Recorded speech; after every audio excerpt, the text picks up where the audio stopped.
workers. I'm sure that you're going to be very productive, analyzing the things that have to be maintained, the things that have to be fostered, and the things that have to be changed, because self-criticism has always been a part of this program.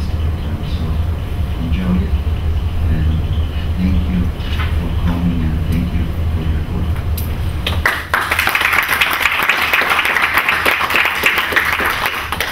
Let me now invite Professor Jorge Allende, Chair of the IAP Water Science Education Programs.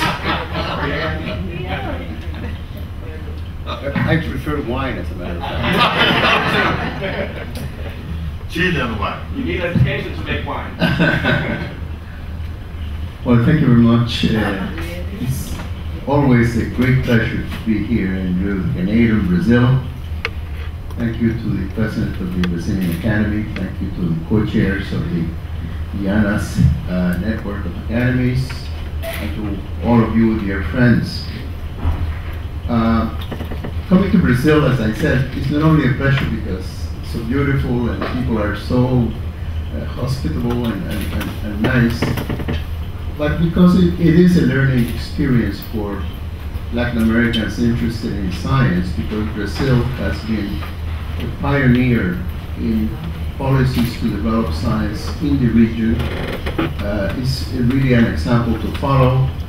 As the President was saying, the investment in science has really increased very much, is leading in that category also. But on the emphasis of human resources has been also a great inspiring work done by Brazil. And I always give the statistics that last year there were 15,000 PhDs graduated in Latin America total, and of those close to 12,000 were Brazilians. So that shows you how important Brazil has become as a scientific power, a knowledge power, and we have much to learn and to follow in that leadership. I'm here representing the Inter-Academy Panel Program for Science Education.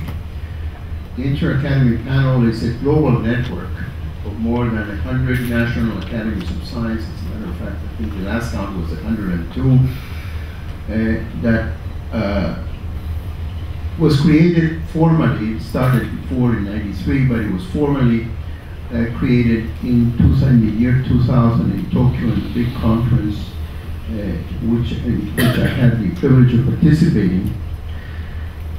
And it's called the Inter-Academy Panel on International Issues, and it's an effort by the academies to look at the issues that society, the context society in which the academies work, is what those issues are and how it behooves us as scientists to participate and interact with society.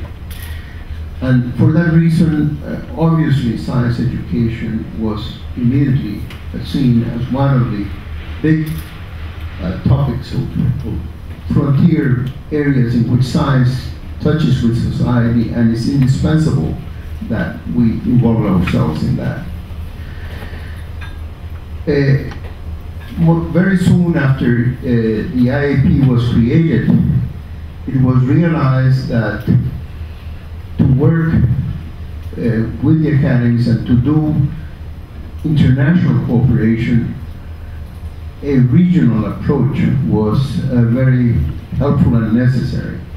And in 2003, we had another assembly of the IAP in Mexico City.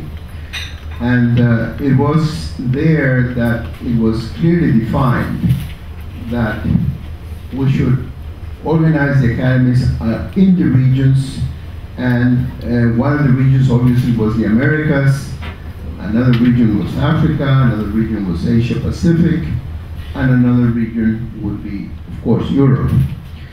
And we, right after Mexico, the Mexico meeting, remember talking with Hernan Chaimovich and many others,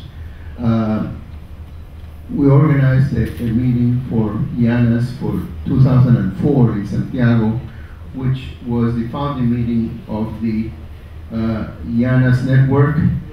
And in that meeting, in the same meeting, IANAS defined science education as a priority topic to undertake. So we started in 2004 with IANAS.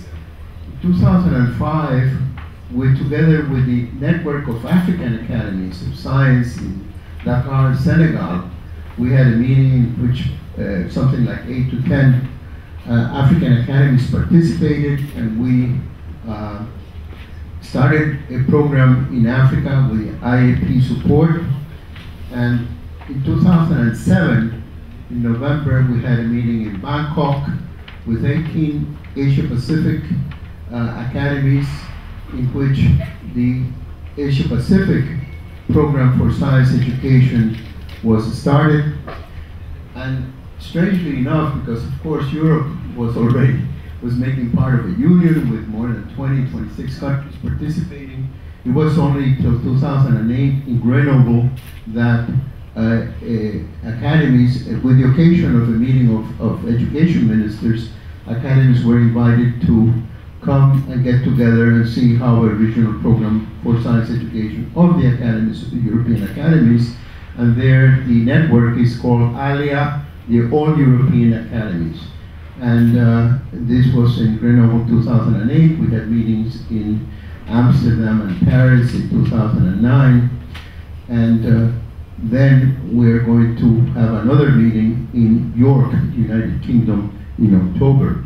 So we finally, through this number of years, we have been able to organize this 4 regional networks of academies working with science education as a main topic. And we all have agreed that inquiry-based science education is the focus to concentrate on. And in the first years, we have followed, of course, leadership much before by the United States and also by France and several other countries to have programs in this area in inquiry-based science education. And they were pivotal in allowing the IAP to have success in these areas. So we have been with the IANAS program, has been a leading program, not only because it was the first, but because we were able to get a large number of countries to participate, and fortunately we have succeeded in getting, in addition to the IAP funds, a large contribution from the participating countries, and also we were able to get the Organization of American States to support for 3 years a program. Unfortunately, that program has finished and has not been renewed, and this will be a topic to be discussed here. But I think that the program now has a global dimension, and to respond to that global dimension, the IAP has a committee of global activities, which includes the 4 coordinators, regional coordinators. It includes some experts, science education experts, they named on their own capacity and experience, and that global committee is in charge of organizing meetings and publishing reports on issues that are of interest to all the regions. And we started with the topic of evaluation of IBSE projects. We had a meeting in Stockholm at the academy there in 2005 to start that off. And finally in 2007, we came out with a report on that topic. Then we took up the issue of professional development of teachers for IBSE, and we had a conference which was co-sponsored by the IAP and the OAS program that took place in Santiago, and a report on teacher professional development for IBSE was also published. And I have copies of those reports are here. If anyone doesn't have them, they can have extra